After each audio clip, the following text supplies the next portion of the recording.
ಅದು ನಾನು ಹೆಲ್ತ್ ಸಲುವಾಗಿ ಶಂಖಪುಷ್ಪ ಹೂವಿಂದ ನೀರು ಯಾವ ಥರ ಕುಡಿಯೋದಂತ ತೋರ್ಸಾಕತ್ತೀನಿ ರೀ ನಿಮಗೆ. ಇದು ಕಲ್ಸಕ್ರಿ, ಕೆಂಪು ಕಲ್ಸಕ್ರಿ.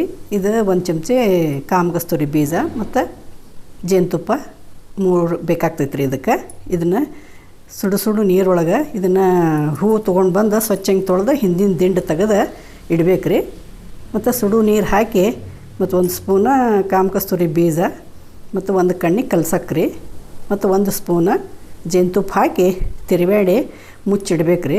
ಒಂದು 15 ನಿಮಿಷ ಆದಮೇಲೆ ಮ್ಯಾಗಿಂದೆಲ್ಲ ಅವು ಹೂ ತೆಗೆದು ಕುಡಿದು ಬಿಟ್ರೆ ಭಾಳ ಒಳ್ಳೇದತ್ತಾರ ರೀ. ಇದು ಹೆಲ್ತಿಗೆ ಭಾಳ ಚಲೋ ಆತಿದೆ.